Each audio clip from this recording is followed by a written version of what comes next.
Boa noite, irmãos, mais uma vez aí. Começamos aqui a reunião, gravando. Eric e Viviane já tem uma pergunta aqui. Boa noite, irmãos. A pergunta seria sobre as dispensações. As dispensações, eu estava lendo que sempre quando Deus terminava uma tratativa com os homens, seria porque os homens tinham falhado. Isso acarretava um juízo. Aí eu queria entender sobre a dispensação da promessa, que no caso o juízo seria que eles tinham ficado presos no Egito. Mas qual foi a consequência de Deus terminar essa tratativa com os homens e eles sofrerem esse juízo de ficarem presos?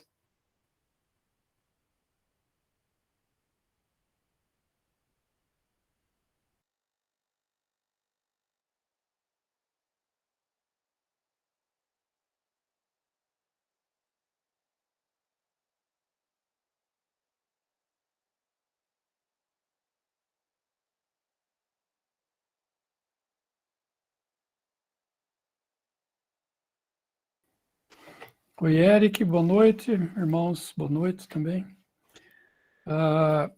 Eu acho que é interessante a gente ver qual é o significado da palavra dispensação, né?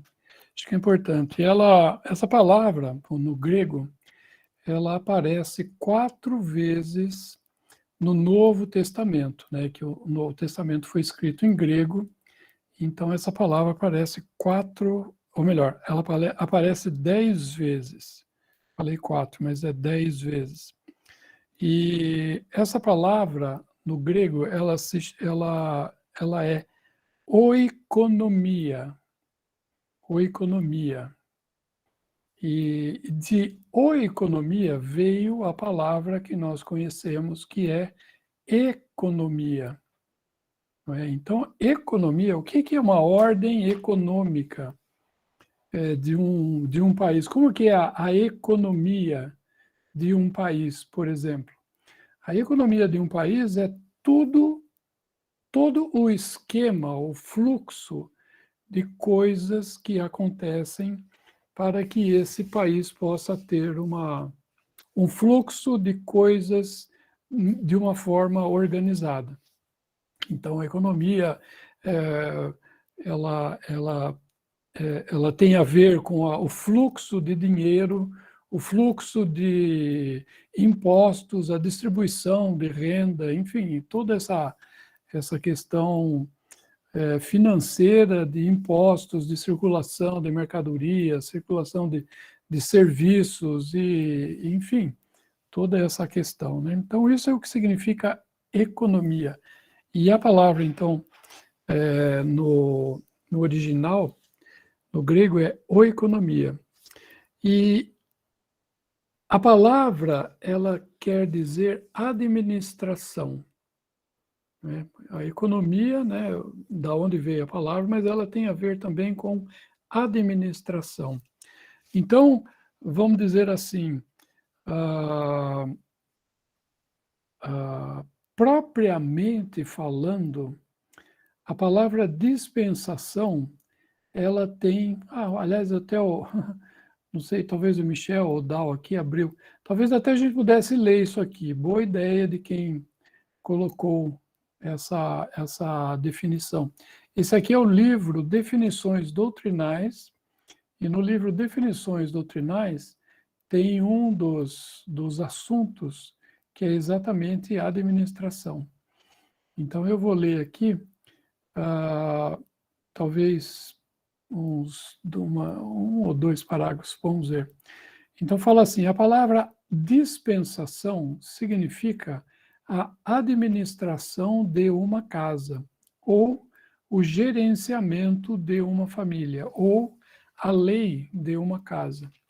No sentido usado na Escritura, fala de um tratamento público ordenado por Deus aos homens na administração de seus caminhos em sua casa. Guarda essa palavra, casa, em sua casa, durante várias eras. Uma vez que a casa de Deus na terra não foi estabelecida num sentido verdadeiro, até que ele formalmente assumiu relações com Israel no terreno da redenção, com a construção do tabernáculo, onde ele pôde encontrar-se com eles, poderíamos dizer que a partir desse momento em diante, ou seja, da construção do tabernáculo,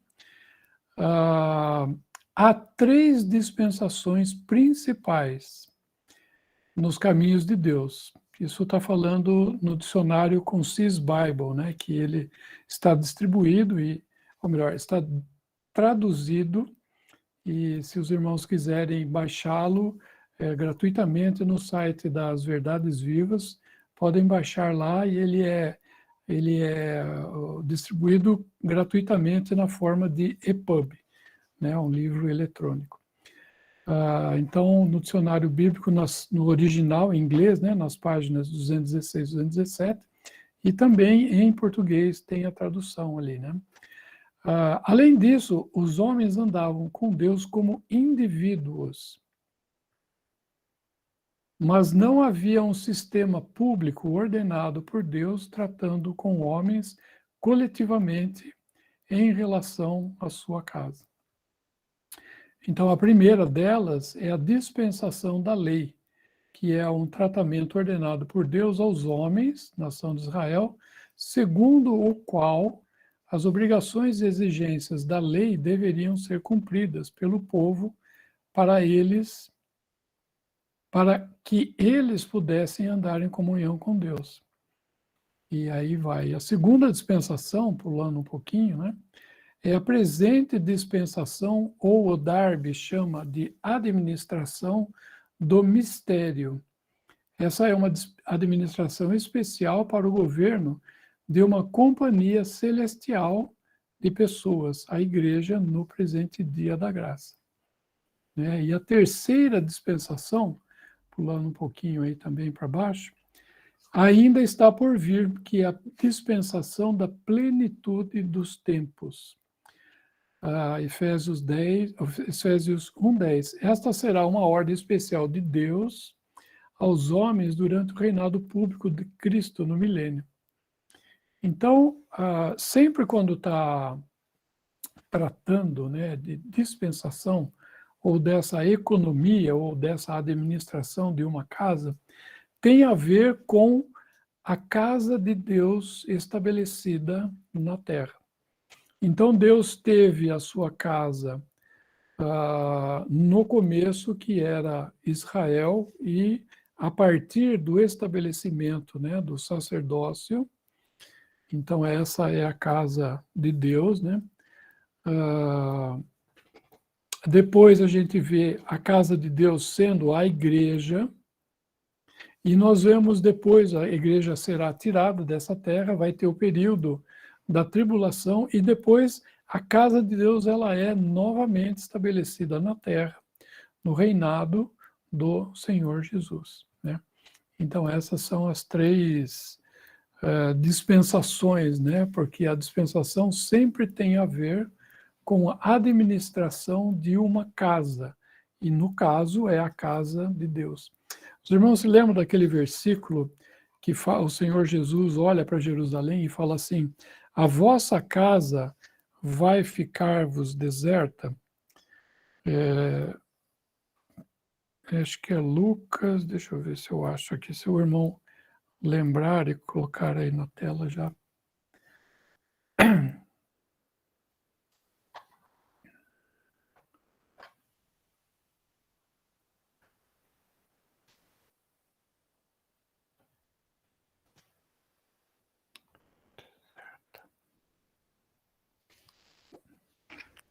Isso, obrigado, irmão. No versículo 37, fala assim: Jerusalém, o Senhor, né, olhando por Jerusalém, Jerusalém, Jerusalém, que mata os profetas e apedrejas os que te são enviados. Quantas vezes quis eu ajuntar os teus filhos, como a galinha junta os seus pintos debaixo das suas asas, e tu não quiseste.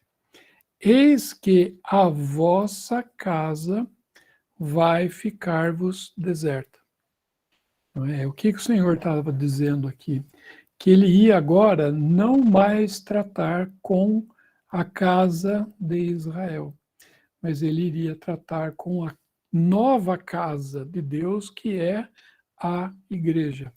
Deus habita por meio do Espírito Santo, ele habita na igreja e ele habita individualmente também nos crentes. Tá?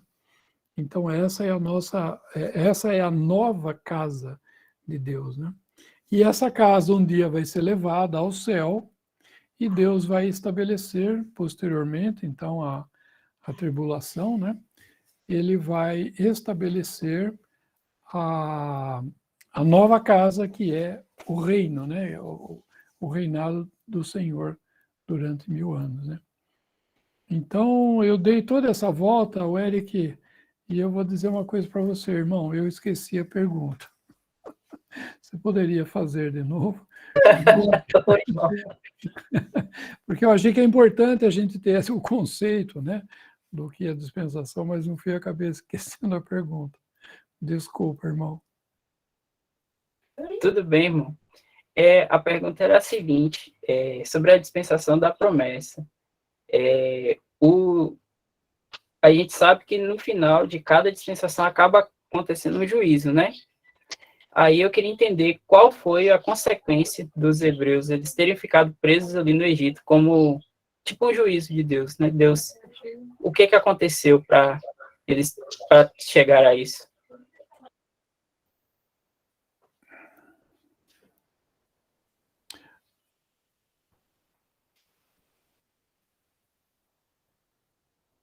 O que aconteceu ali, e que na verdade não é uma dispensação ali, né? Ali o Senhor está tratando, ali talvez fosse o que o Darby, o Darby não, aí eu acho que é no dicionário bíblico, ele trata isso como uma era, não como uma dispensação, né? Porque a dispensação ela tem a ver sempre com o governo da casa de Deus.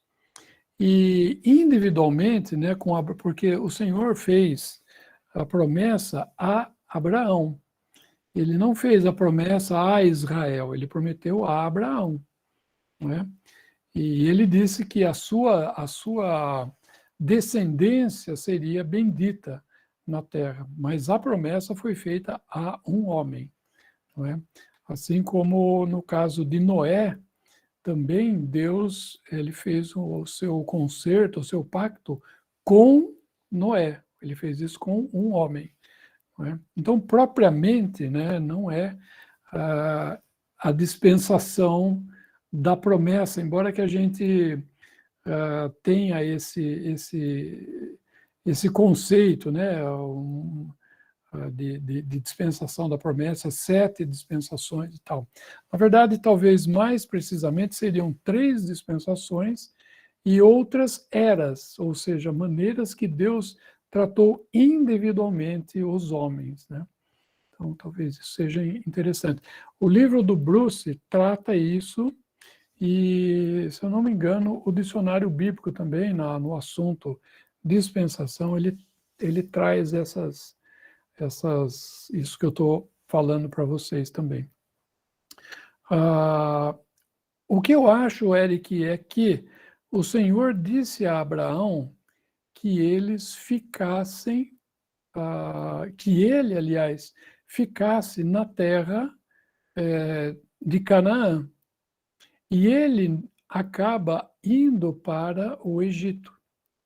Né? Ele acaba indo para o Egito, depois ele volta, depois Jacó vai também, novamente, né? Agora não me lembro se é Jacó ou se é Isaac, que vai para o Egito, e finalmente há uma fome, e eles acabam indo para o Egito para comprar comida no templo de José. E lá eles acabam, então, nessa época aí, e a palavra fala que eles ficam 430 anos, né? Lá no Egito.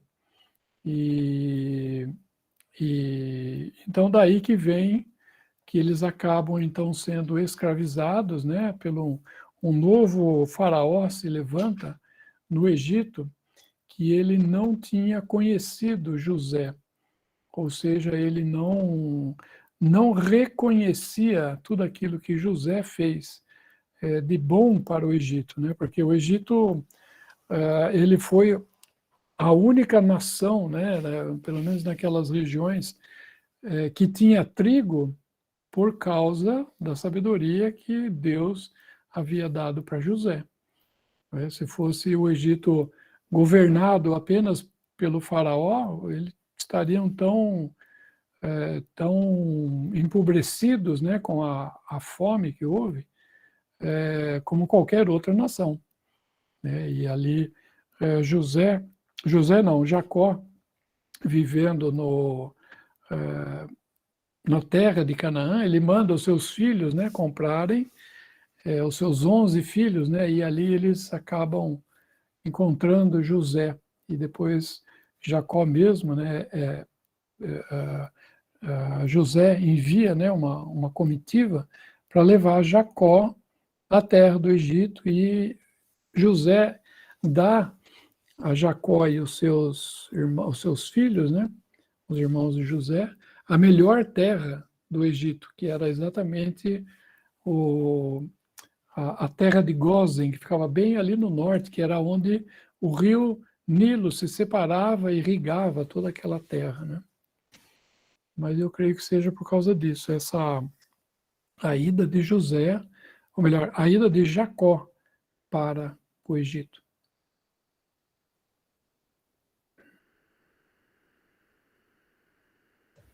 Tá certo, irmão. Agradeço. Deu para dar uma esclarecida. No início eu fiquei um pouquinho confuso, mas agora eu entendi que são 3 dispensações principais e as outras que eu tinha visto, né, em alguns conteúdos que eu vi dos irmãos, então são chamadas de eras, não dispensações, não é isso? A gente, por muito tempo, o Eric, a gente entendia que eram 7 dispensações. Inclusive, tem um mapazinho que tem uma linha e depois tem uma parte de cima e uma queda, né?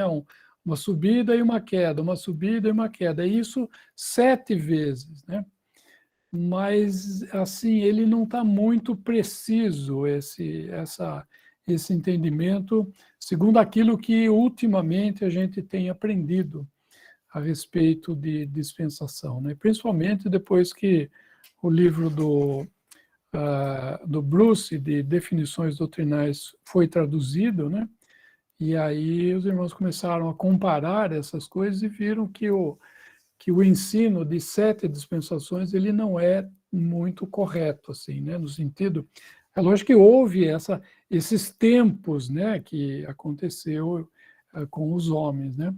Mas não são, apropriadamente, eles não deveriam ser chamados como dispensações, né? Porque as dispensações elas têm a ver com a administração da casa de Deus na terra.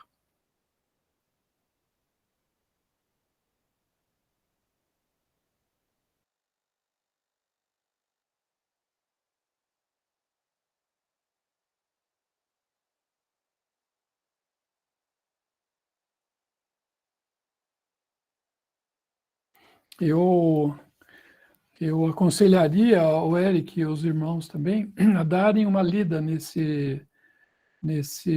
o Michel, até se você pudesse colocar o link ali do definições doutrinais desse assunto dispensação, de repente coloca no chat aqui, e aí os irmãos podem ler. E também os irmãos podem baixar o livro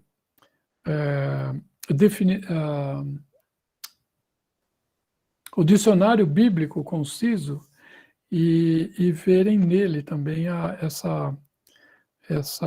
o assunto dispensação.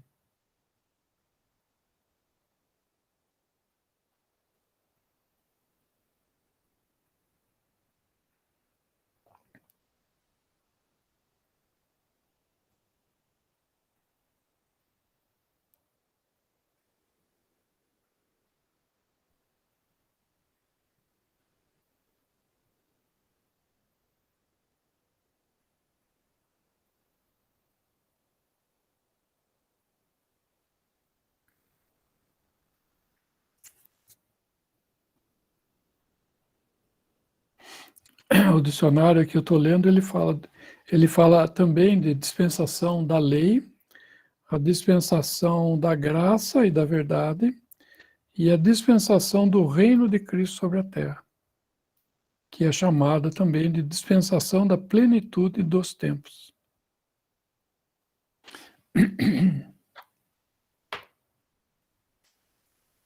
Isso, o Michel tá mostrando aqui, isso que ele está compartilhando aqui, é o livro Dicionário Bíblico Conciso.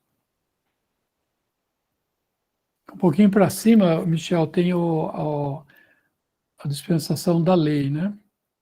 Dispensação da lei, dispensação da graça, e isso é chamado era, é a era patriarcal, né?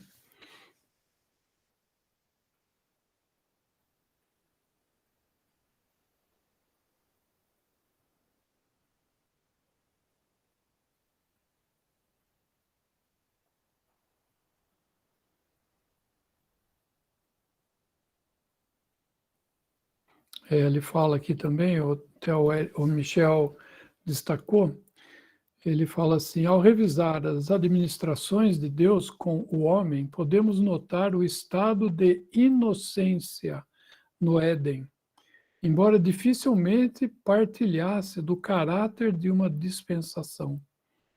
Então, era mais um estado em que o homem esteve do que realmente uma dispensação, né? Uma dispensação da inocência ou qualquer coisa assim, porque não havia uma casa de Deus, né? Havia Adão, havia Eva e um tratamento ali particular, vamos dizer assim, né?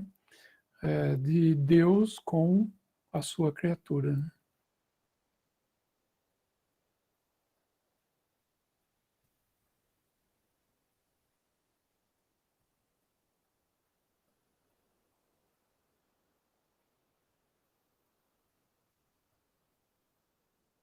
Uma coisa interessante nesse assunto, eu acho que o Bruce dá um exemplo, ou eu ouvi em algum outro lugar, não estou bem lembrado agora, que, por exemplo, você imagina uma casa onde uma pessoa tenha trabalhado naquela casa, né, como ajudando os donos da casa, né? Então, essa pessoa, ela sabia que tinha que acordar cedo, porque as crianças iam para a escola, então vinha a perua para levar as crianças na escola, então ela tinha que acordar cedo, ela tinha que fazer o café da manhã para as crianças, e ela tinha que dar banho nas crianças, arrumar o material da escola, e ouvir a perua chegando na rua, conduzir as crianças até a perua, e daí ela voltava para casa, ia preparar o almoço, e enfim. E aí acontecia, né, as coisas, e isso ia durante a semana, e enfim, né? E depois ela acabava mudando-se de casa, né? E ela ia trabalhar numa outra casa. E ela falava assim: ah, não, pode deixar, eu sei como é que é a administração de uma casa. Porque eu tenho experiência, eu trabalhei numa casa já há 10 anos trabalhei, e tinham crianças, então eu sei, tem que acordar cedo para cuidar das crianças, e daí tem que arrumar o material de escola e a perua que leva, depois eu volto, faço almoço, aquela coisa toda, então pode deixar que eu sei. Aí o dono dessa nova casa falou: não, não, você não sabe, porque aqui na nossa casa é totalmente diferente. Na nossa casa, nós não temos crianças, né? Então, toda a sua experiência de cuidar das crianças, né, de colocá-las para, enfim, o cuidado inicial não é necessário, porque aqui não tem criança. E outra coisa também, a gente combina com uma pessoa e ela faz a comida para o mês, e a gente já deixa a comida congelada. Então, na hora de comer, a gente vai lá, tira do freezer, esquenta e a comida já está pronta. Então, o que você sabe fazer de comida, aquela coisa também, não nos interessa. Então, a gente precisa de você para fazer essas outras atividades aqui, que agora eu vou começar a falar para você. Eu achei interessante isso, porque aquilo que valia para a dispensação da lei não vale para a dispensação da graça. As coisas são totalmente diferentes. A administração da casa de Deus na graça, na dispensação da graça, ela é totalmente diferente.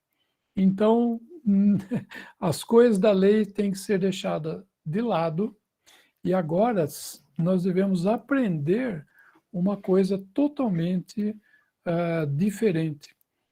Por isso que isso é muito importante, esse entendimento, porque a gente não pode buscar no Velho Testamento algo para que seja colocado como doutrina no Novo Testamento. Nós não podemos usar nada do Velho Testamento e colocar no Novo Testamento como doutrina. A doutrina que diz respeito à igreja está nas cartas do apóstolo Paulo. O que nós temos no Velho Testamento e que nos ajuda em muito é tudo aquilo que foi escrito no Velho Testamento foi escrito para nosso ensino. Então a gente lê, por exemplo, o que aconteceu ali no tempo dos filhos de Israel saindo do Egito. Então a gente aprende muito com aquilo, porque eles murmuravam, reclamavam, não confiavam em Deus e que achavam que ia dar errado. E isso aí é exatamente nós aqui vivendo hoje, não é? Com todo esse problema que nós temos no mundo hoje, essa correria, essa disputa, essa coisa, e a gente vai achar que não vai dar certo.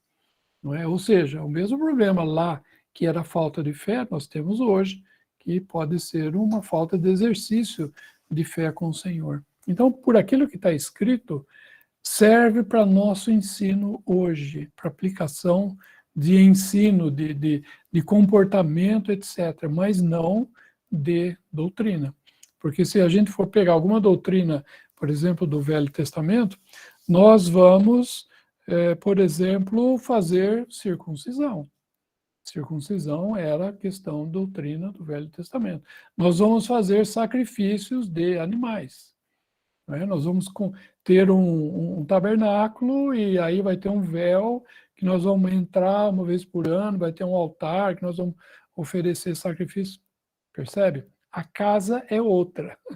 Então, o que aprendemos numa casa, aquela pessoa que ajudava naquela casa com criança, ela tem que aprender tudo de novo, porque aquilo que ela aprendeu lá, ela fez muito bem e com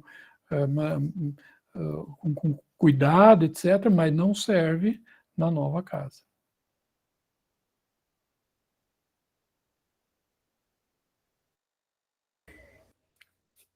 E nessas diferentes dispensações também, tem termos que têm a mesma palavra, só que já vão ser com significados diferentes.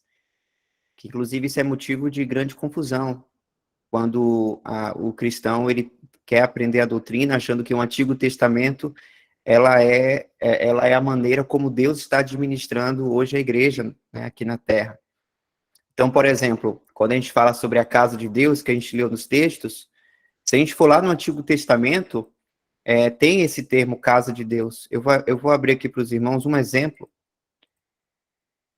Salmos 26, verso 8. Diz assim: Senhor, eu tenho amado a habitação da tua casa e o lugar onde permanece a tua glória. Senhor, eu amo o recinto da tua casa e o lugar onde permanece a tua glória. Porque a casa de Deus, na dispensação da lei, era realmente uma construção física, ordenada por Deus, a construção, para que ali habitasse a glória de Deus, né, que é Jerusalém, o local onde o Senhor escolheu para ali habitar o seu nome. Então, antes ficava no tabernáculo e depois, com Deus autorizando o rei Salomão construir esse templo, que depois foi destruído, mas depois com o remanescente judeu de volta em Israel depois de serem levados cativos pela Babilônia, eles voltaram a construir um templo, né, bem menor, mas mesmo assim aprovado por Deus, porque isso estava de acordo com a mente de Deus para essa dispensação da lei. Mas aí a casa de Deus realmente é um local físico. Então, quem quisesse ir para a casa de Deus, nessa dispensação, teria que ir até Jerusalém para entrar nessa casa. Agora, quando a gente vai para a dispensação da graça, o termo é o mesmo, é a mesma palavra, casa de Deus. Mas aí já muda muita coisa sobre o seu significado.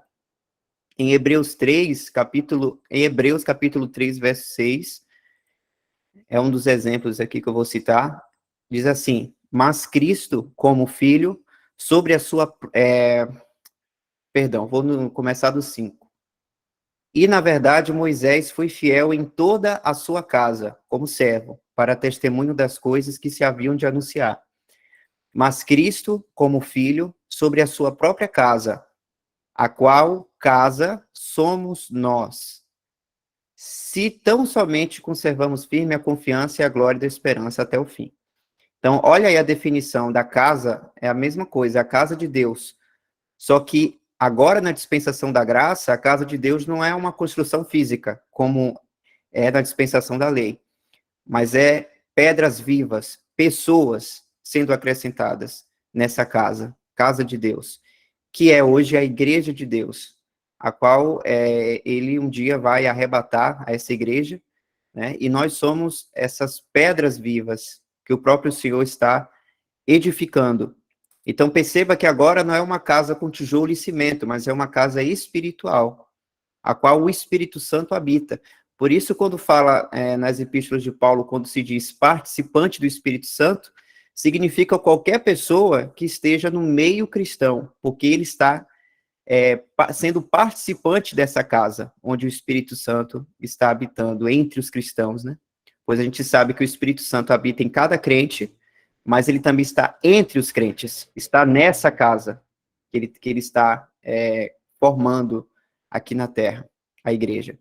Então é muito importante, inclusive, se aprofundar nesse assunto das dispensações, justamente para nós aprendermos qual é o estabelecimento que nós fazemos parte, qual é a orientação, qual é a doutrina, quais são os pensamentos de Deus sobre essa dispensação da graça, a qual nós estamos inseridos, para que a gente possa saber dividir a palavra de Deus e, inclusive, saber com clareza qual a orientação de Deus sobre nós e que nós possamos seguir ao nosso Senhor Jesus com total entendimento, né, qual termo que é para Israel, qual é a orientação aqui para a igreja, como é que Deus nos vê, em qual situação, porque é justamente nesse pleno conhecimento, né, que nós vamos crescendo na graça cada vez mais. Então é muito importante sabermos separar essas coisas.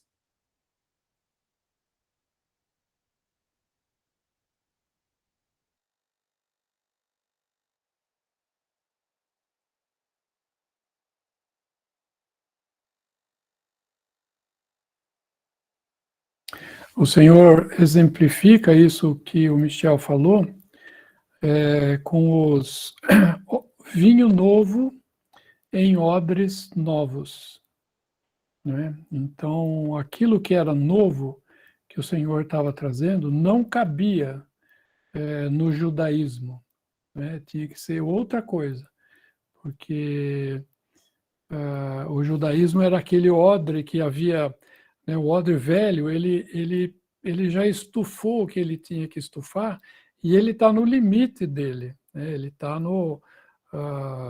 só pode ser o vinho velho nele. Se puser vinho novo, na hora que fecha, o que vai acontecer? Ele dá pressão e acaba arrebentando, né? Estoura o vinho, fermenta, dá pressão e estoura o odre, né? Por isso que o senhor fala aqui, obrigado, Michel, no 9, né? Ninguém deita remendo de pano novo em roupa velha, porque semelhante remendo rompe a roupa e faz maior a rotura. Nem se deita vinho novo em odres velhos. Aliás, rompem-se os odres, e entorna-se o vinho, e os odres estragam-se.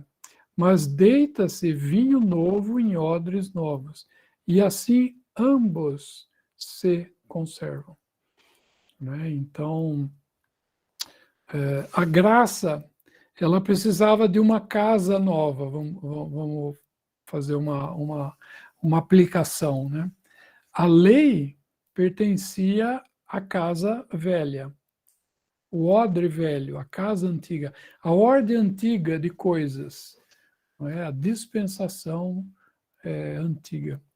Essa nova dispensação, dispensação da graça, vinho novo, né? O vinho fala de uma alegria, e ambos se conservam, tanto o vinho como a casa, né? Tudo fica em ordem, né? Porque são coisas novas, né?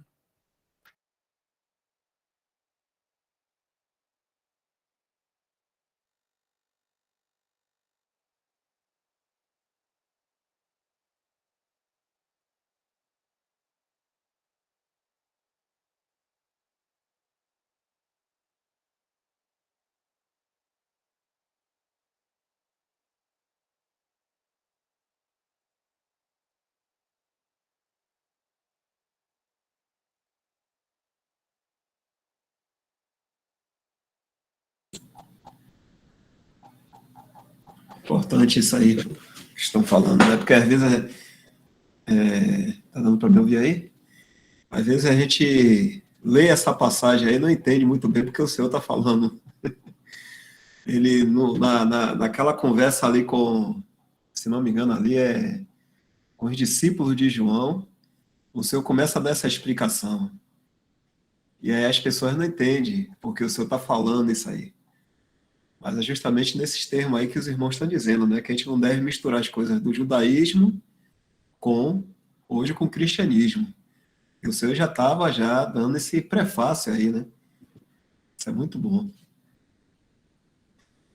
Os irmãos levantaram a mão aqui, viu? Tinha Alexandre baixou a mão. Não sei se já chegou a responder a pergunta dele.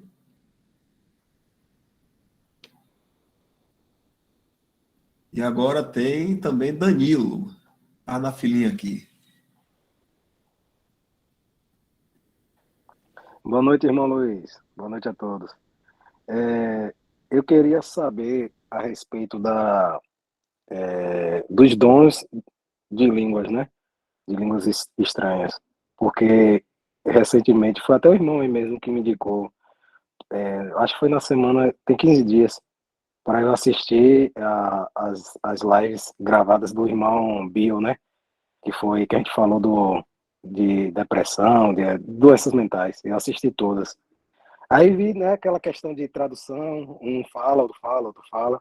Aí eu queria saber ainda se ainda tem os dons de línguas, se ainda se manifesta.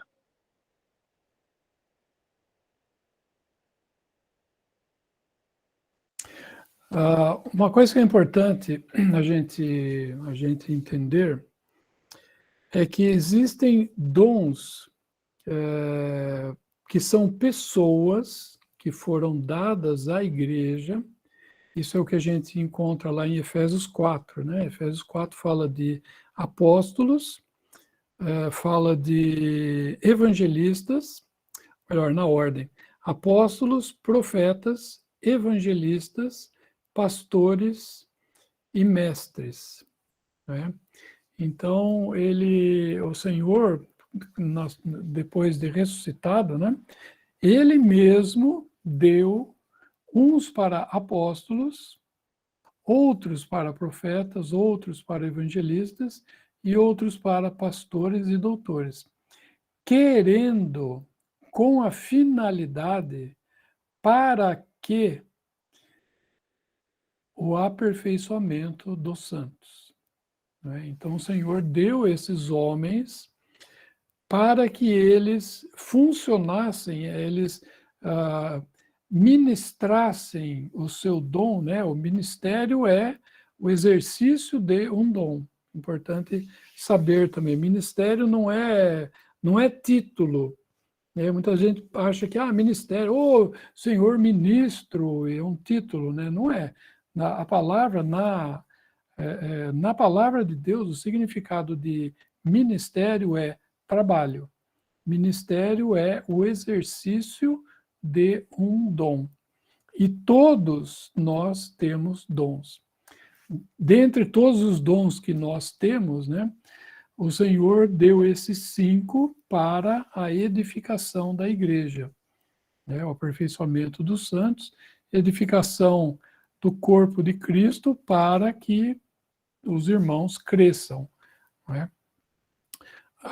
E também existe, no caso de línguas, o Danilo, que você perguntou, línguas não é algo que é da pessoa, mas língua é uma manifestação espiritual que quem administra essas coisas é o Espírito Santo. Se a gente abrir lá eu acho que é Coríntios 12, deixa eu ver se é.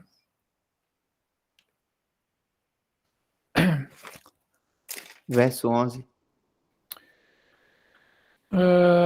Isso é. Mas eu queria ver.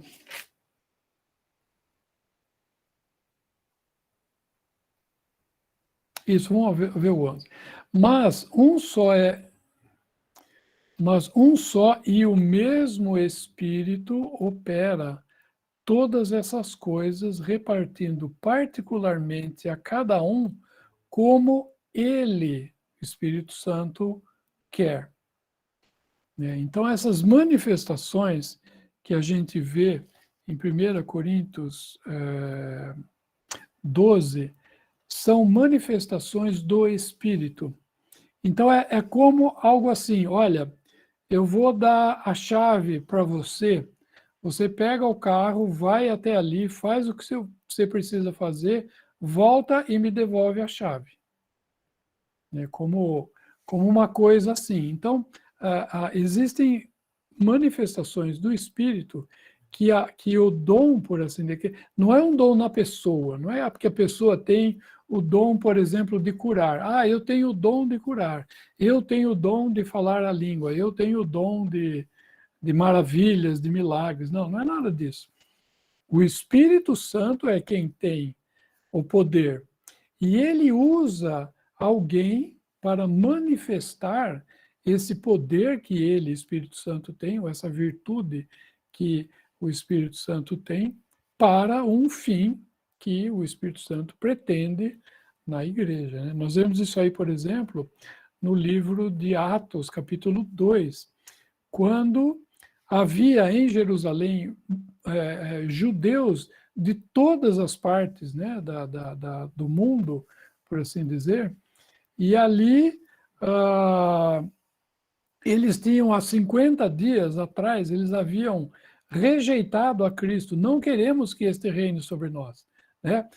Todo judeu tinha que ir para Jerusalém em três festas por ano. Isso está em Deuteronômio 16:16. Na Páscoa, no Pentecostes e na festa dos tabernáculos.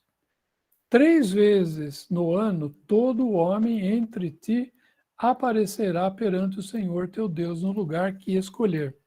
Na festa dos pães asmos, que é o Pentecostes, né? Aliás, que é a festa dos pães asmos é o primeiro dia depois da Páscoa.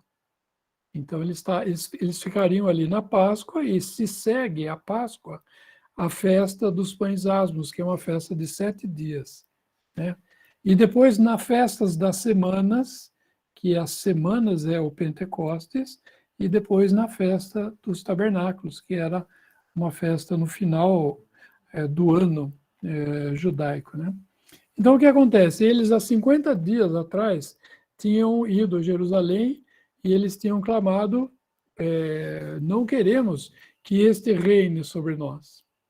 E dali 50 dias eles voltam ali por causa da festa das semanas, que era a festa do tabernáculo, e ali eles veem um alvoroço ali na cidade, o que está acontecendo, e essas pessoas estão falando em línguas, que negócio é esse daí e tal, né?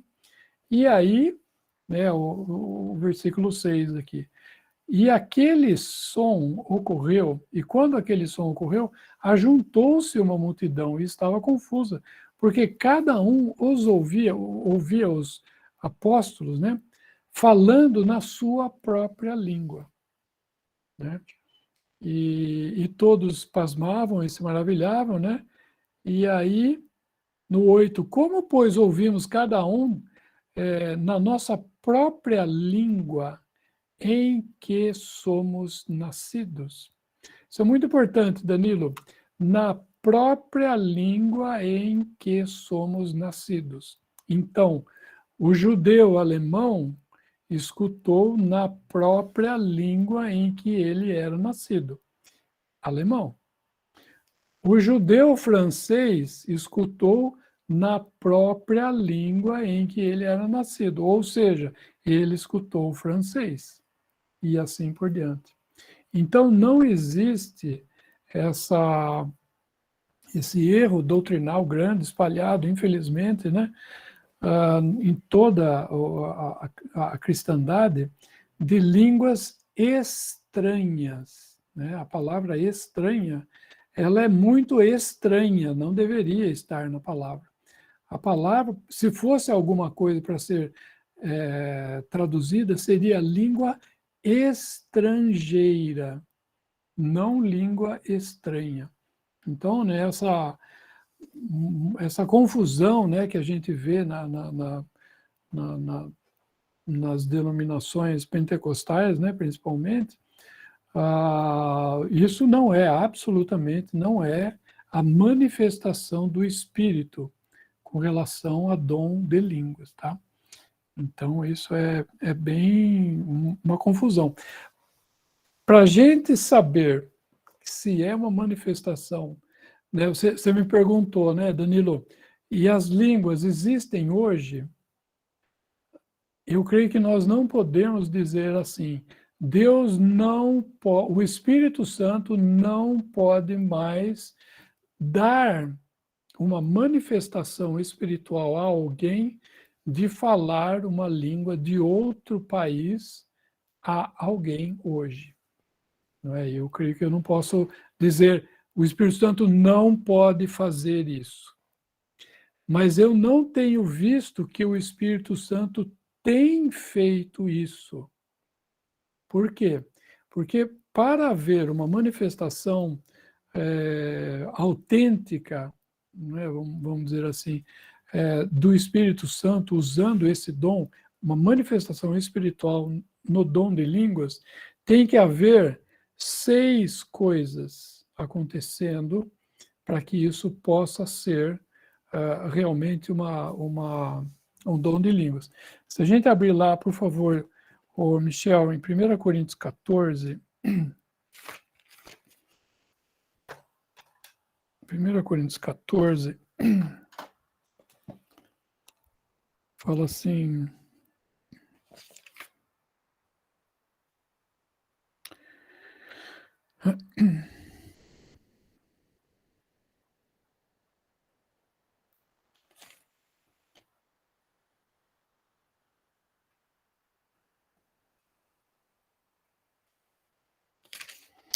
versículo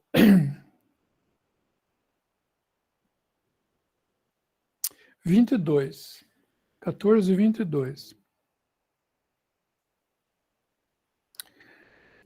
De sorte que as línguas são um sinal não para os fiéis, mas para os infiéis. Pergunto para você, quem que são os fiéis que Paulo está se referindo aqui no tempo da igreja?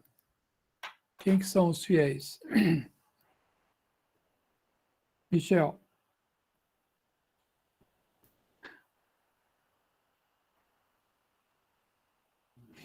Haviam três, nessa época aqui, havia três povos.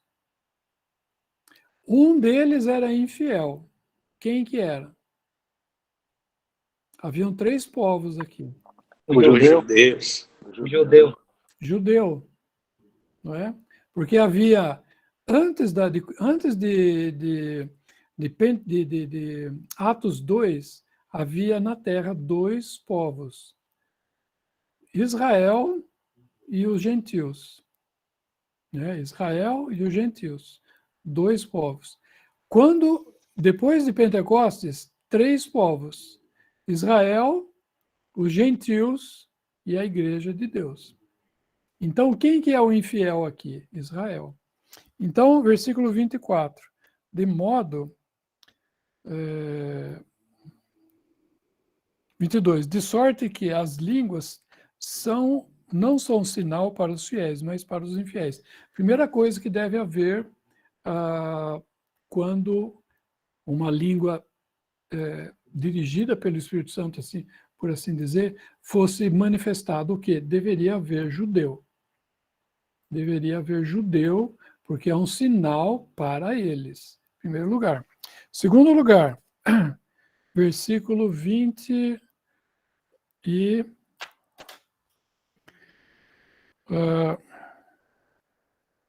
final do versículo 26. Faça-se tudo para edificação. Então, judeu e com a língua deveria haver edificação. Não é? Terceira coisa, versículo 27. Se alguém falar em língua, detalhe, o Danilo e outros irmãos, no versículo 27 está falando assim, se alguém falar em língua estranha, está em itálico. Se alguém falar em língua estranha, obrigado, o Michel, estranha está em itálico, não é? Por que está em itálico? Porque ela não está no original. Não é? Ela não está no original. No original está assim como que o Michel colocou aqui. Se alguém falar em língua, né, a tradução brasileira, se alguém falar em língua, né, a atualizada fala, se alguém falar em línguas, ou falar em outra língua, né? Esse outro não está no original, se alguém falar em língua, ou seja, algum idioma diferente. Né? Então vamos voltar lá. Primeira coisa, judeu. Segunda coisa, faça-se para edificação. Terceira coisa, versículo 27. Faça-se isso por 2, quanto muito 3. Então, dom de línguas, judeu, faça-se para edificação 2 ou 3. Quarta coisa, versículo... finalzinho do 27. Haja intérprete. Tem que haver intérprete. Por quê? Porque o intérprete vai pegar aquilo que a pessoa está falando e vai transformar de forma que os outros possam entender e haja edificação. Você imagina se vem um japonês aqui na conferência agora de Limeira e levanta lá um irmão que está em comunhão na mesa do Senhor, né, lá no Japão. Existem assembleias lá, reunidas ao nome do Senhor, e ele vem aqui e começa a falar em japonês. E ninguém entende o japonês. Né? Então, não é para edificação. Né? Então, nesse sentido, né, logicamente que hoje, quando vem o irmão, não é especificamente o dom de línguas, né? Porque o dom de línguas é isso que nós estamos falando. Tem que haver o judeu, né, faz para edificação, 2 ou 3, haja intérprete, né, que é o 4, e a quinta coisa,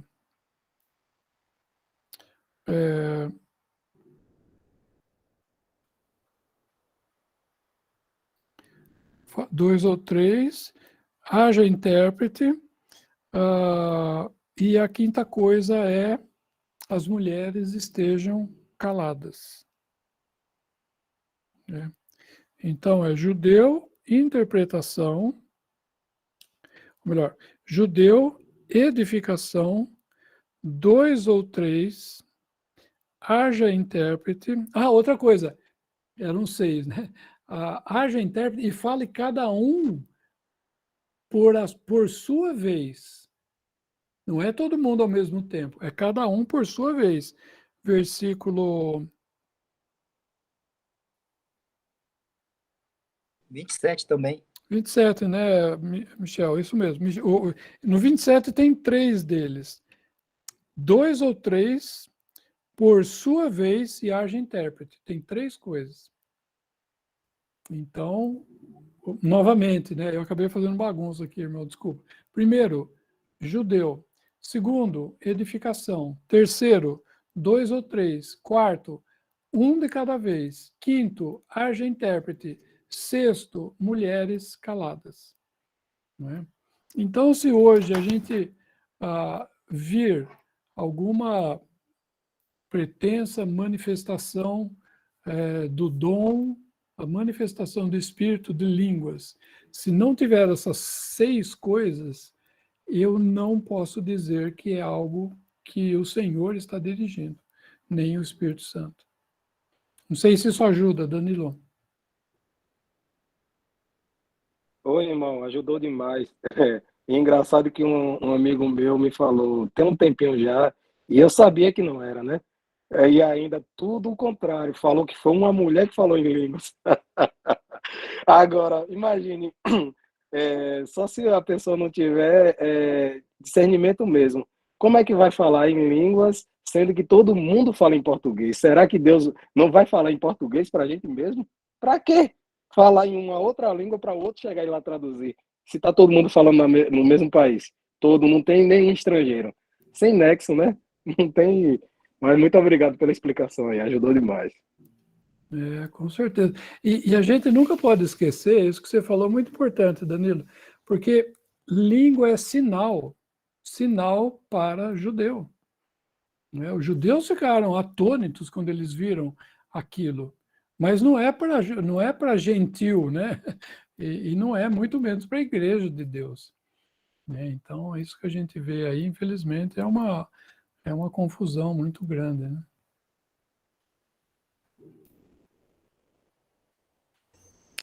Inclusive, esse capítulo 14 de 1 Coríntios tira muitas dúvidas sobre isso, porque o apóstolo Paulo vai praticamente esmiuçar, né, aprofundar nesse assunto do dom das línguas, porque a Assembleia de Corinto estavam utilizando por utilizar, né, vamos dizer assim, sem, infelizmente, de seguir o amor, né, mas usar os dons para vaidade, por soberba e por aí vai. E aí ele entra nesse assunto aí em 1 Coríntios 14 para tratar disso.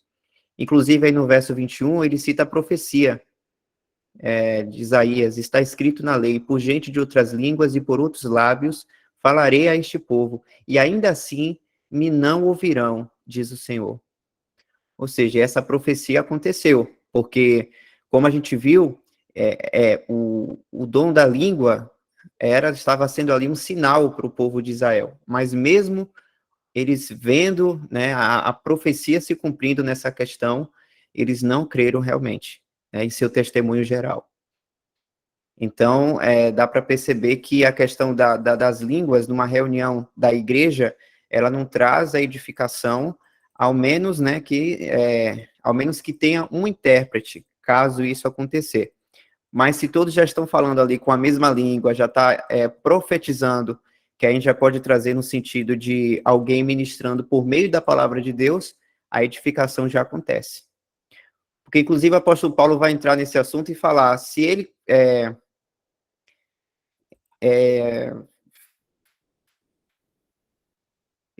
no verso 19, por exemplo, ele diz: todavia eu antes quero falar na igreja 5 palavras na minha própria inteligência, para que possa também instruir os outros, do que 10.000 palavras em língua desconhecida.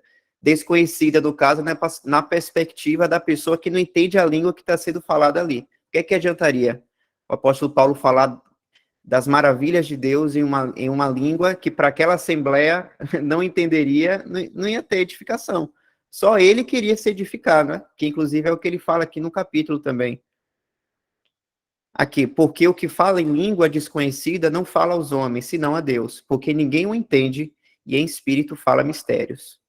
Mas o que profetiza fala aos homens para edificação, exortação e consolação. O que fala em língua desconhecida edifica-se a si mesmo, mas o que profetiza edifica a igreja. Tá muito explicado aí. É a mesma coisa do irmão Luiz aí começar a falar inglês pra gente aqui. Ele não vai entender nada, só vai edificar ele mesmo. E interessante esse versículo que o Michel citou, o 19, põe lá de novo, Michel, por favor. Ele fala assim, para que possa instruir os outros. Né? Então é muito... se a língua for para instrução, então ela é quer dizer, isso é uma dos requisitos, né? Vamos chamar assim, né? Mas tem que ser para instrução, tem que ser para edificação, porque como o Michel falou, falar em línguas só para dizer que, olha, o irmão foi lá, falou em línguas e não sei o que e tal, é para honra, glória própria, e isso aí com certeza não tem valor nenhum, né? A não ser para o enchimento da carne, né? E aí começa as confusões, né? Com certeza. A gente se regozija, se alegra, né, por, graças a Deus, o Senhor ter aberto nossos olhos a esse assunto também, mas ao mesmo tempo dá uma certa angústia, porque esse assunto das línguas foi distorcido de tal maneira, né, mas que quando a gente aprende e olha aqui a passagem e medita sobre isso, a gente percebe o quão óbvio que é, o quão claro que isso é. Não tem como edificar alguém ou uma assembleia falando em uma língua que para eles não vão entender. E o apóstolo Paulo, ele tem praticamente essa escrita de praticamente explicar o óbvio, né? Porque ele fala, por exemplo, aqui, não sei exatamente qual versículo, que ele começa a falar aqui, por exemplo, no verso 7. Da mesma sorte, se as coisas inanimadas que fazem som, seja flauta, seja cítara, não formarem sons distintos, como se conhecerá o que se toca com a flauta ou com a cítara? Porque se a trombeta der sonido incerto, quem se preparar para a batalha? Ou seja, a trombeta der sonido incerto, ou seja, você ouve um som, mas você não consegue entender o significado dela. Se você não conhece aquele som da trombeta, o que ela vai significar, como é que você vai se preparar para a batalha? Assim também, vós, se com a língua não pronunciardes palavras bem inteligíveis no caso, na comunicação tem dois termos chamados signo e significado. A gente ouve as palavras, no caso, eu estou falando aqui em português, os irmãos estão conseguindo entender a mensagem que eu quero passar. Então, vocês inteligentemente estão interpretando o que eu estou dizendo, certo? Mas se isso não acontecesse, se eu ficasse assim, como se entenderá o que se diz? Porque estareis como que falando ao ar. Ou seja, se eu estivesse falando aqui uma língua totalmente aleatória, uma língua que eu estou inventando, eu estaria como se estivesse falando sozinho. Vocês não estariam entendendo a mensagem que eu quero passar. Há, por exemplo, tanta espécie de vozes no mundo e nenhuma delas é sem significação. Ou seja, cada idioma, ela existe, porque lá a gente sabe da história da Torre de Babel e que foi uma ação do Senhor ter separado os homens pelo mundo com diferentes idiomas, né? Mas se eu ignorar o sentido da voz, serei bárbaro para aquele a quem falo, e o que fala será bárbaro para mim. Ou seja, ninguém vai entender ninguém. Um vai estar falando alemão, com outro que é chinês, com outro que é português, e blá, blá, blá, blá, e ninguém vai entender nada. Ou seja, irmãos, percebe a obviedade do que Paulo está dizendo aqui, né? Graças a Deus, tem um propósito disso estar na palavra de Deus, só que quando a gente leva agora esse assunto para a responsabilidade do homem, a gente percebe o quão problemático que estava a Assembleia em Corinto, ao ponto do apóstolo Paulo ter que explicar uma coisa óbvia sobre a questão de que, em língua que você não vai entender, você não vai ter edificação. Então, não é necessário você ficar aguçando ou ter que provar alguma coisa para alguém, para você mesmo se edificar, buscar se edificar com Deus, e não edificar os seus irmãos. Porque a gente sabe que os dons que Deus deu aos homens foi para edificação da igreja, como o irmão Luiz citou. Ou seja, o dom é um exercício para o outro se beneficiar, não você próprio. Então, infelizmente, era isso que estava acontecendo na Assembleia de Corinto, ao nível do apóstolo Paulo explicar esse assunto que é tão simples, né? Quando a gente para ver aqui. Muito bom, obrigado.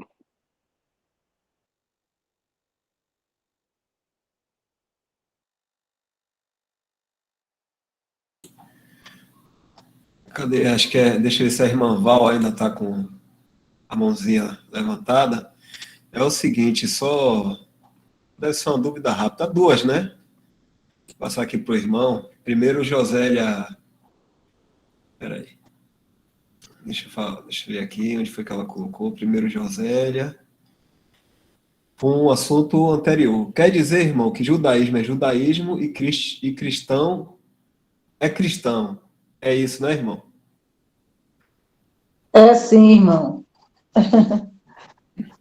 E não tem nada de não tem nada de comum, né, entre judaísmo e cristianismo, né? Talvez a única coisa comum é a terminação, ismo, né? Mas o resto é diferente, com certeza, né? A esperança da igreja, ela é celestial, a esperança de Israel é terrenal. Tem um livreto na Verdades Vivas, depois, se os irmãos quiserem ver, é muito interessante. É a transição do judaísmo para o cristianismo. É um livrinho pequeno, não é muito grande, acho que tem umas 50, 70 páginas, alguma coisa assim.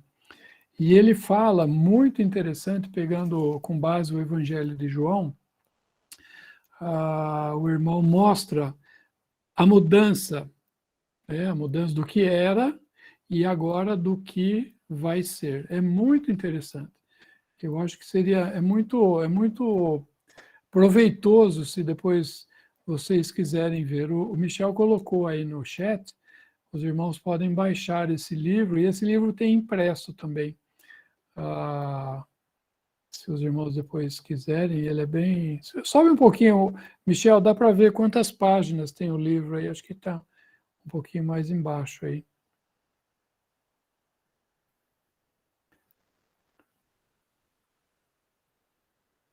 Não, acho que você... não, você abriu no... tá, você está no Definições. Desculpa, está no blog, tá certo. Eu pensei que estava no site da Verdades Vivas. No site da Verdades Vivas é que tem a quantidade, mas é pequeno, o livro é bem fácil de ler, e ele vai falando por capítulos, assim, né? O Michel está mostrando para a gente aí, né? O resumo, né? de cada capítulo, mostrando, né? Por exemplo, aí no primeiro, de discípulos de João para discípulos do Senhor, do velho vinho para o novo vinho, do novo nascimento para a vida eterna, das coisas terrenas para as celestiais, da adoração a Jeová no santuário terreno em Jerusalém, para a adoração ao Pai em espírito e em verdade no santuário celestial. E aí vai. Então é muito interessante, porque a gente vai ver que realmente cristianismo não tem nada a ver com judaísmo, né? Muita gente hoje na cristandade pensa que o cristianismo é aquilo que deveria ser o judaísmo, então virou uma coisa que hoje é o cristianismo. Não tem nada a ver. Isso é um grande erro doutrinal de pessoas que falam do pacto que tem com a igreja é o novo pacto. Nada disso, está tudo errado. A igreja não é novo pacto, o novo pacto é algo que vai ter com Israel lá na frente. leia esse livrinho e ele ajuda muito. Já baixei aqui 79 páginas, curtinho mesmo. É muito bom, Danilo. Depois você me fala. É muito bom. Tá bem. Val, vai desculpando aí, viu, Val? Rapidinho, viu? Agora o assunto que o irmão começou falando aqui sobre a pergunta de Danilo, a irmã Geu fez uma pergunta aqui. Tem algum dom que foi dado à mulher, irmão?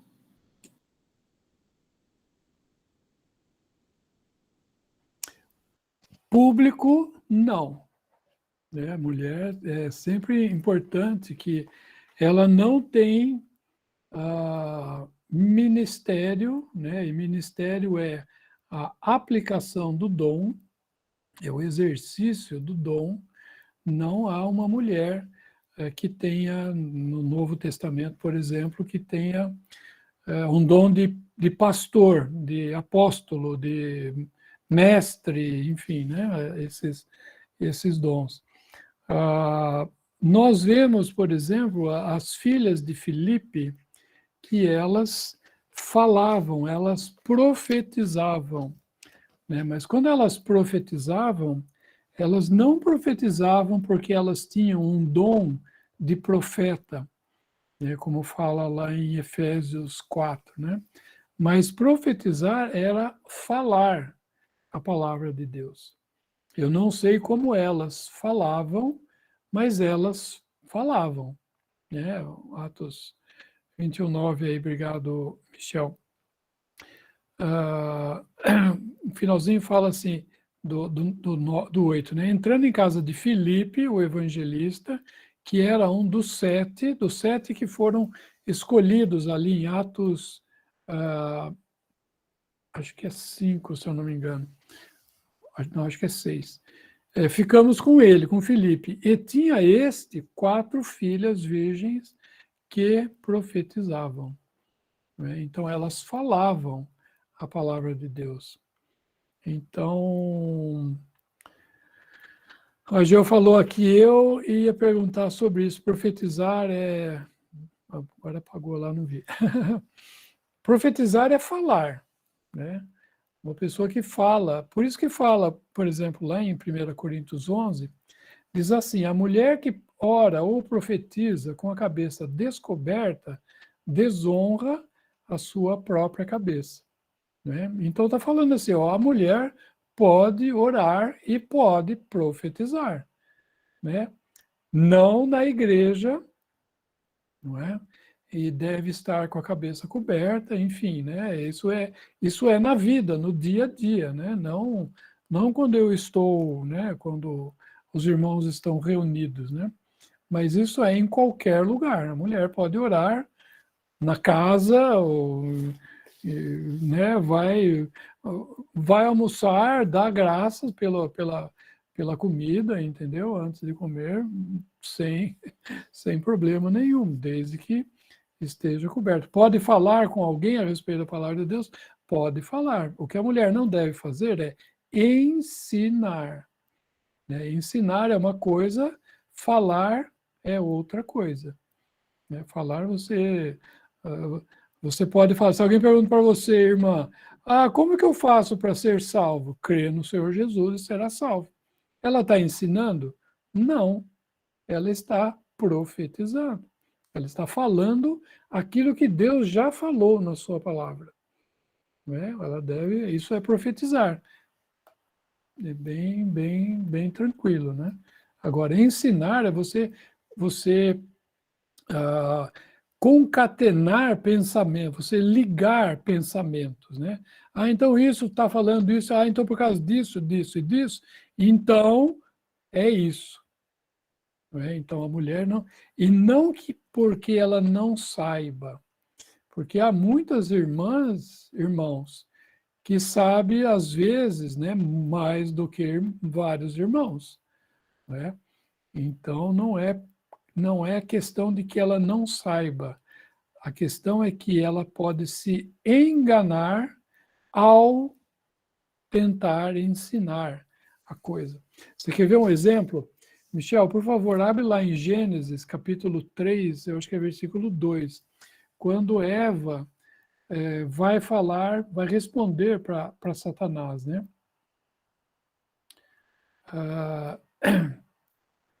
No versículo 2, Satanás fala a Eva, né? Disse a mulher, perdão, aqui Eva vai responder para a serpente, né?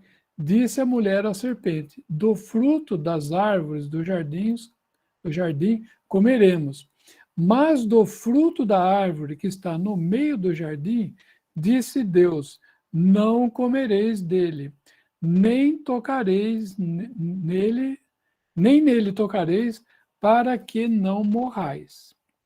Existem dois erros aqui no que Eva falou. Quais são? Numa frase, Eva errou duas vezes. Aonde que ela errou? A ordem. A ordem. A árvore que estava no meio do jardim e Deus não disse para ela não tocar. Exatamente. Não fala que a árvore do conhecimento do bem e do mal estava no meio do jardim. Não, quem estava no meio do jardim era a árvore da vida. Né? Um pouquinho antes, a palavra de Deus fala que estava no meio do jardim, era a árvore da vida. E Deus não falou, assim como o Eric disse, não falou que não podia nem tocar. Ele falou que não podia comer. Né? Então, você percebe, não que Eva não sabia o que deveria ser feito ou não ser feito, ela sabia. É que ela não soube colocar isso. E ela acabou falando algo errado. Por isso que eu falo, não que ela não saiba, mas é que ela se engana. Ela pode se enganar, como foi o caso aqui de Eva. Né?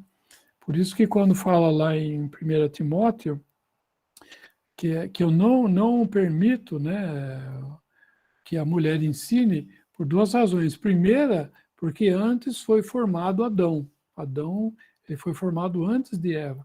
E segundo lugar, porque Eva se enganou. Eva foi enganada. Né? Versículo 12. Não permito, porém, que a mulher ensine nem use autoridade sobre o homem. Aqui está marido, mas o correto seria homem, qualquer homem. Por quê? Razão. Em primeira razão, porque primeiro foi formado Adão e depois Eva. E Adão não foi enganada, mas a mulher, sendo enganada, caiu em transgressão. Então, por isso que eu falo, irmãos, não que ela não saiba, a questão é que ela pode se enganar. E se a gente pegar, né, na história da cristandade, né, quantas mulheres que se enganaram e falaram coisas e muitos seguiram, né, os seus erros, né?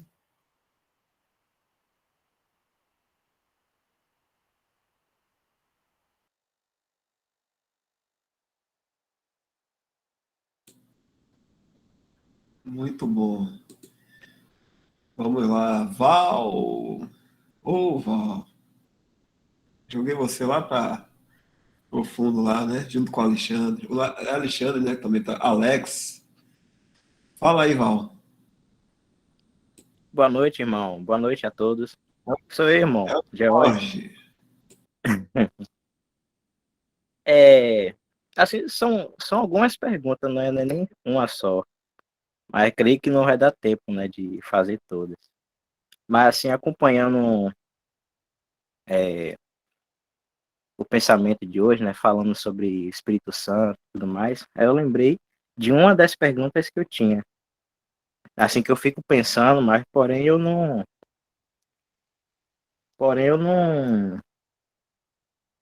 sei, tento entender assim, mas eu creio que seja uma coisa que a gente não vai conseguir entender, né?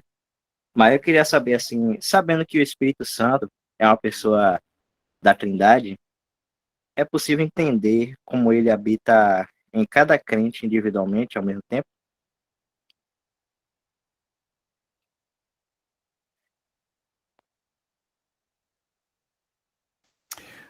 Existem atributos da divindade que eles são inerentes, eles pertencem a Deus, né? E uma das coisas, um dos atributos da divindade é a onipresença. Onipresença, ou seja, ele está presente em todo o lugar ao mesmo tempo. Né? Como é isso, eu não sei. Não sei e não sei explicar. Né? Mas Deus, ele é onipresente. Assim como ele é onisciente. Né? Imagina que Deus sabe tudo ao mesmo tempo. Imagina, ele é onipotente. Imagina o Senhor Jesus, isso não entra na minha cabeça, mas o Senhor Jesus, ele mantém todas as coisas do jeito que são pela palavra do seu poder. Então, ele mantém o meu coração batendo, o meu sangue circulando, a minha cabeça pensando, a parte eletrônica, né, vamos dizer assim, que a gente tem funcionando, o meu fígado fazendo milhões de reações químicas que nenhum homem hoje, alguma coisa muito pouca, né, ele conseguiu sintetizar de tudo isso, né? Agora, isso sou só eu. Então, tem isso, sou eu, tem o Michel, tem todos os irmãos, tem todas as pessoas vivas, tem todos os animais vivos, tem todas as plantas, os peixes. Deus é Deus, né? Então, a gente só pode, vamos dizer assim, né, se prostrar, né, diante de um Deus tão poderoso, onisciente, onipotente, todas as coisas, imaginar que ele quis vir aqui salvar o pecador, na pessoa do Filho, né? Então você imagina, né, esse Deus com toda essa grandeza, essa sublimidade, ele se humilhou para ser um homem e um homem como o Senhor foi. Né? Então, algo que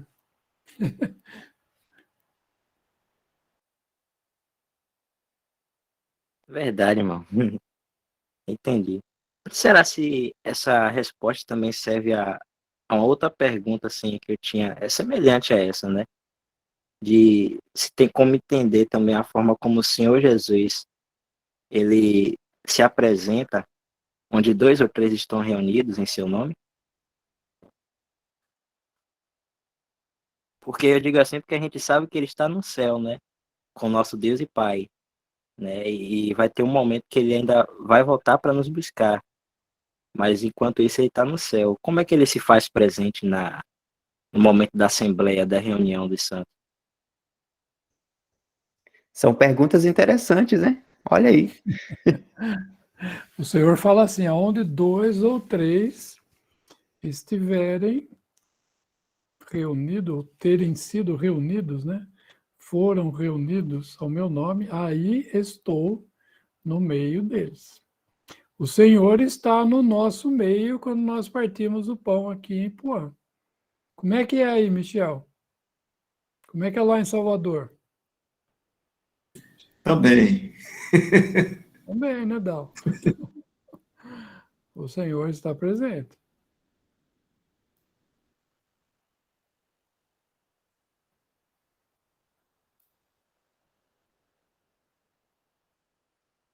Você já viu o Senhor aí, Dal? Com os olhos da fé. Boa resposta. Eu nunca vi o Senhor aqui, mas sempre ele está presente. Com os olhos da fé. É interessante isso, porque lá em Hebreus 2, Hebreus 2,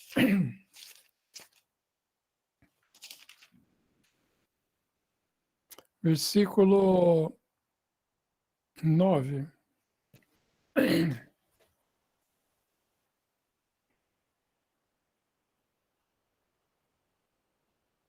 Lê aí para nós, Alex. Você consegue ler?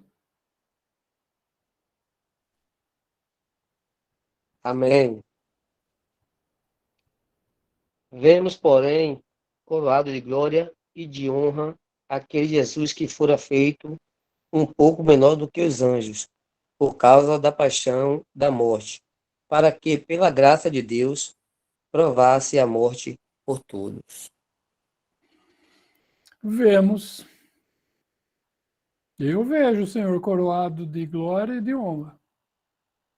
Você vê, Michel? Glória a Deus. Veja sim, irmão.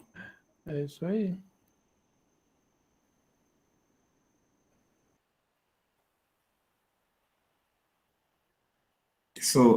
Isso mostra, né, que o Senhor, ele veio aqui ao mundo, se fez homem, foi glorificado como homem perfeito, né?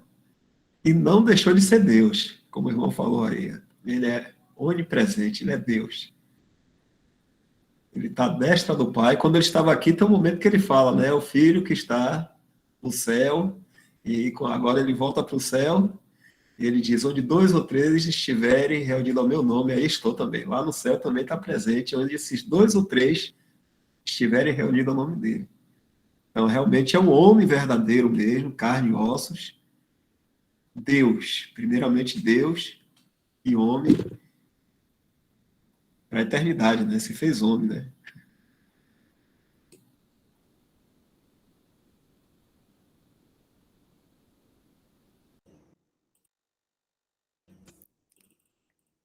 Muitas vezes a gente, é até normal, né, da gente se perguntar de coisas ou de assuntos que Deus, de certa maneira, não nos revelou na palavra, porque ele não teria conta, não teria como a gente saber tudo sobre, sobre Deus, né, de tudo que concerne os seus feitos, a sua mente, tanto é que no final do Evangelho de João, que traz uma perspectiva de Cristo como Deus soberano,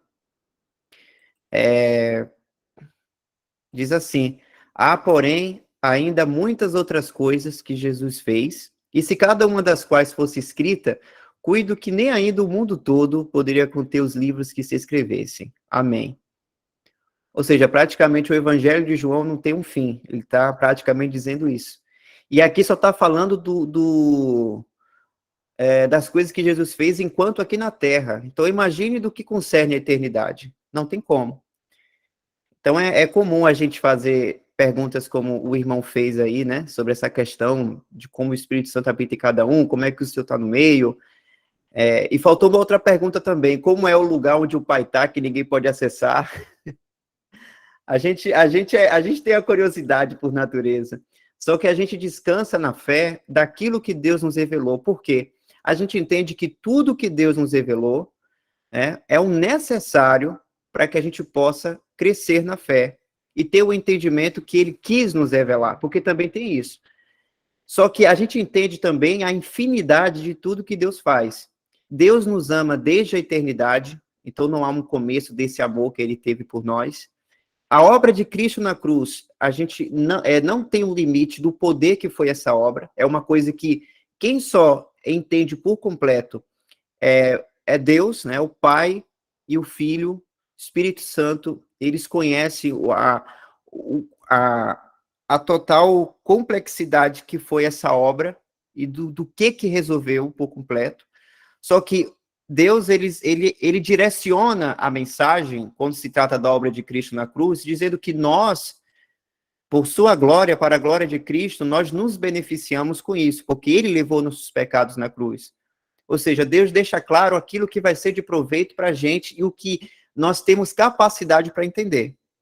Agora, qualquer coisa que vai além da palavra de Deus, além do que está escrito, é aí que está o perigo, porque a gente chega com as nossas teorias, né? Porque a gente, infelizmente, muitas pessoas querem praticamente ter a mente de Deus para poder entender por que Deus fez tal coisa, por que Deus fez aquilo, e Deus não revela, porque não nos interessa. Então, deixa eu achar aqui um versículo que fala, não ir além do que está escrito, né?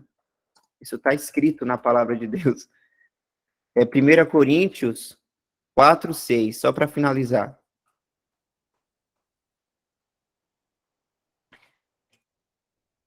Na segunda parte aqui, para que em nós aprendais a não ir além do que está escrito. Eu acho que esse é um ponto que tem a ver, né, com o assunto. E é esse que é o perigo, quando o homem mistura a palavra de Deus com filosofias, com teorias humanas, né? Quando se trata, por exemplo, da eleição de Deus, a pessoa pode ir na internet encontrar tanta teoria, como é que Deus, misturar a soberania de Deus com a responsabilidade do homem, aí tentar entender por que Deus fez de tal forma. Irmão, se Deus não revelou, é porque não é para a gente se ocupar com isso, a gente se ocupa com o seu amor. Se ele revelou que nós fomos eleitos, é porque ele nos elegeu em amor. E é isso que nos interessa e que nos edifica, né? A graça de Deus. Então é muito bom, isso aí tudo. E que bom também que ele não revelou tudo, porque a gente não teria capacidade, esse é outro ponto, né? A gente não... Como é que a criatura vai entender completamente do Criador? Não tem, a gente não tem essa capacidade. E tem uma coisa também, né, Michel, como você está falando, é isso mesmo. Deus, ele não está escondendo nada da gente. Ele não está guardando nada da gente. Tipo assim, isso aqui não, isso aqui eu não vou. Não. Tudo o que Deus podia dar, ele deu.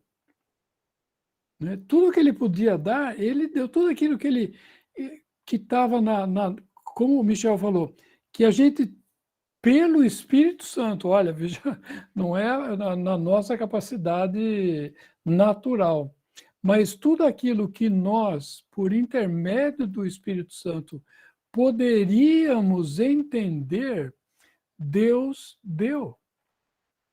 Deus mostrou, Deus revelou um mistério para nós.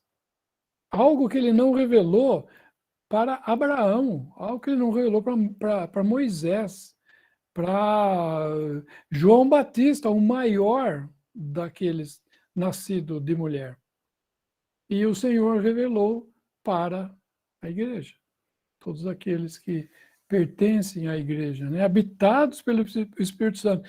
Deus falou assim, a criatura não tem condição de entender. Então, o que eu vou fazer? Deus vai habitar na criatura para dar capacidade a ela a entender aquilo que Deus quer revelar para ela.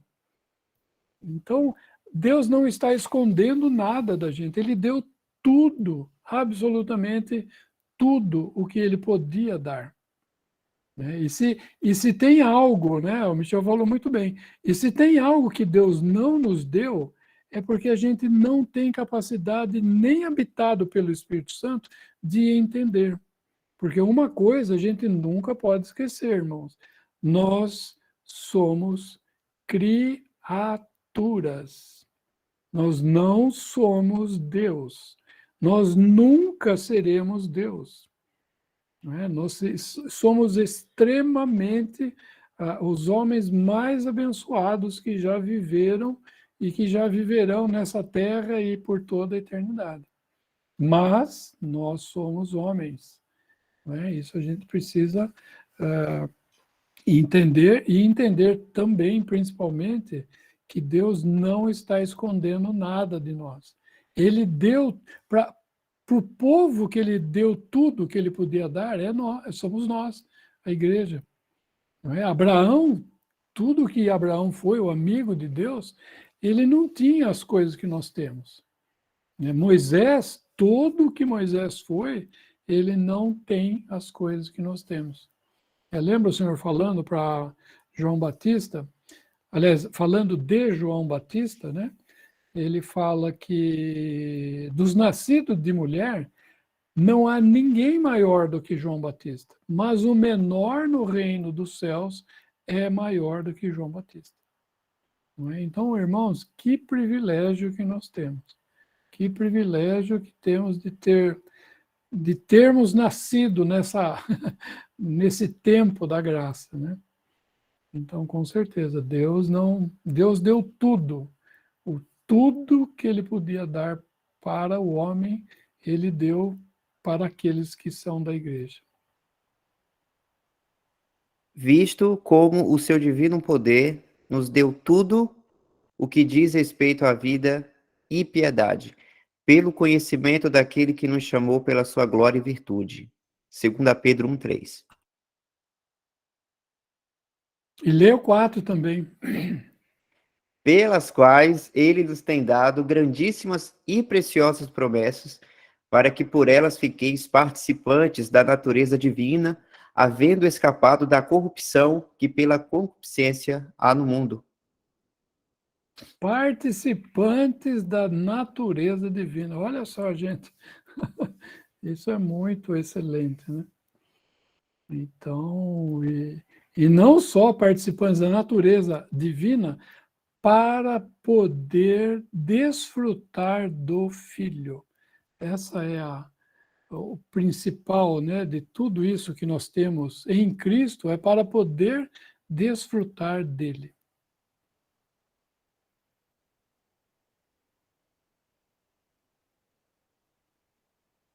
Amém, glória a Deus. Obrigado, irmão.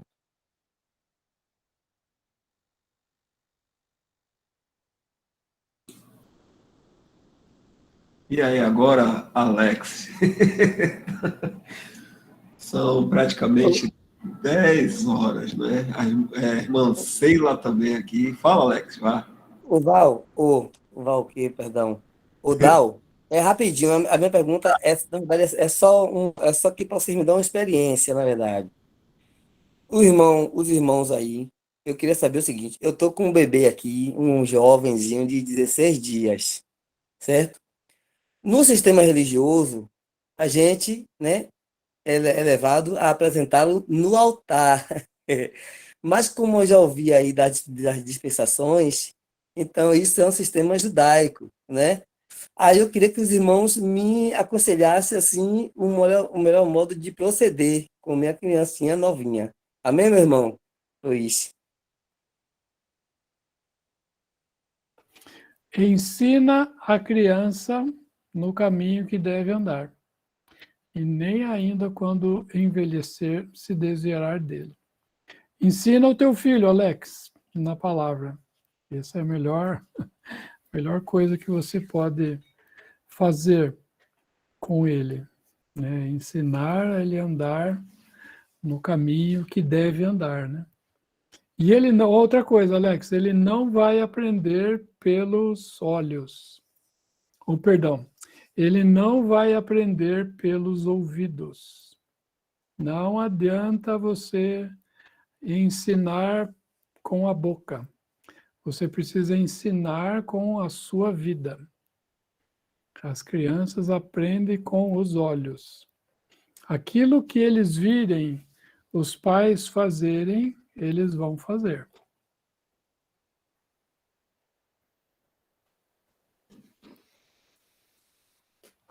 Amém. Tem um livrinho também, Alex, o Alexandre, não sei, tá Alex no teu nome aí, eu tô falando Alex. Alex mesmo. Alex, dá uma olhada na Verdades Vivas, Alex. É um livrinho que chama assim, Por que tivemos a nossa casa batizada? Dá uma olhada lá, Michel, depois, por favor. É o V37, o código do livrinho. Por que tivemos a nossa casa batizada? Muito bom esse livro, muito bom. Amém. Vou pegar aqui, Michel, colocando aí, eu pego aqui. Já vi. Amém.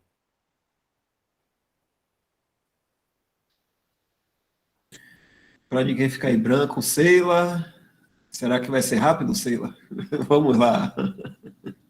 Irmão, é rápido e não é. É que falando sobre a onipresença de Deus, né?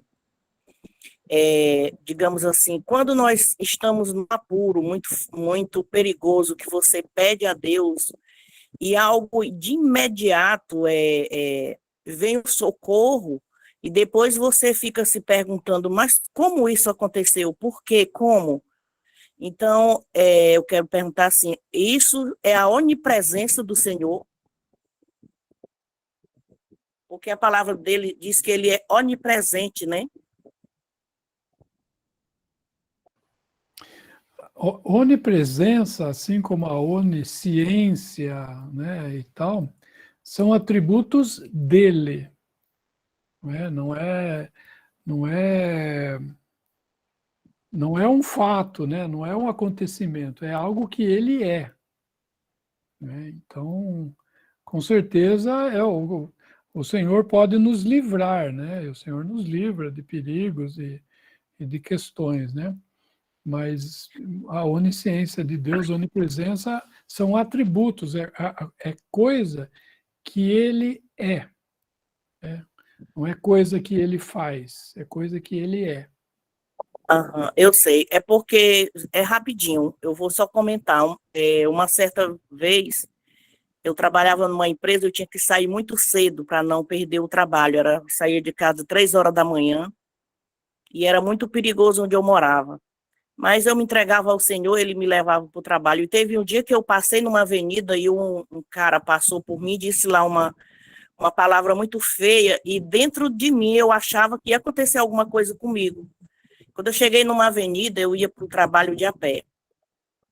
Aí, eu creio que foi o Senhor, mandou eu ficar parada no meio, naquela avenida, no cruzamento.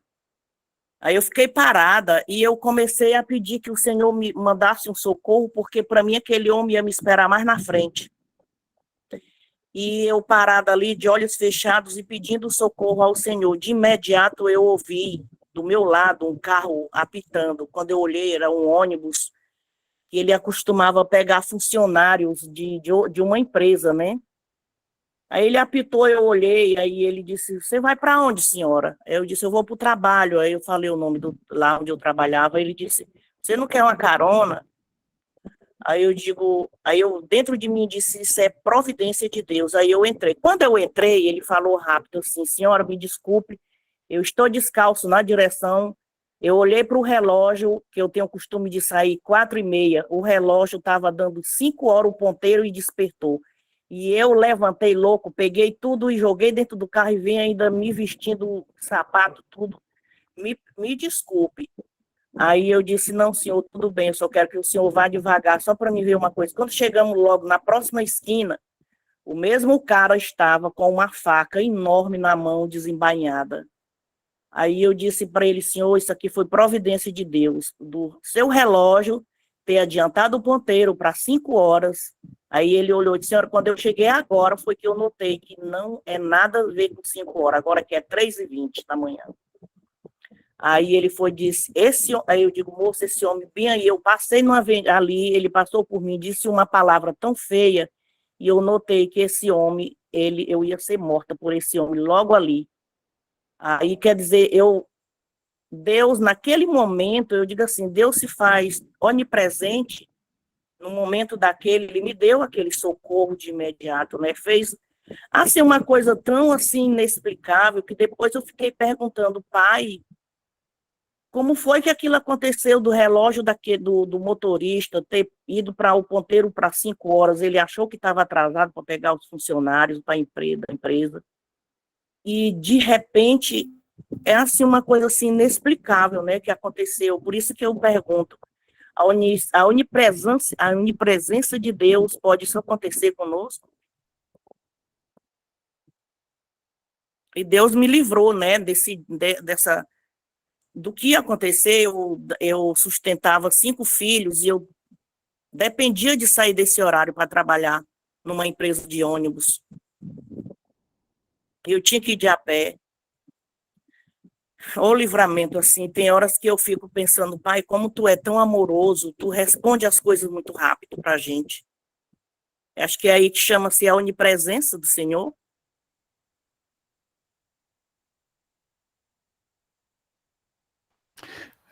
Foi um livramento, né, Célia? Não onipresença. Ah, tá. Mas o Senhor respondeu, né, assim, de imediato, não foi? Foi Deus, né, irmão?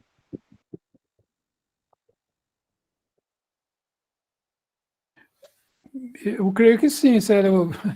Eu não posso, eu não tenho essa sabedoria para responder. eu sei. Mas foi assim, ainda hoje eu não esqueci, nunca esqueci daquele momento. Aí ele foi me deixar na empresa, eu agradeci e tudo, e depois eu fui agradecer a Deus, que ali não tinha sido daquele homem, tinha sido um mandado de Deus. Ainda hoje eu sou muito grata ao Senhor por isso, né? Era só esse comentário, irmãos, que eu ia perguntar. E muito obrigado.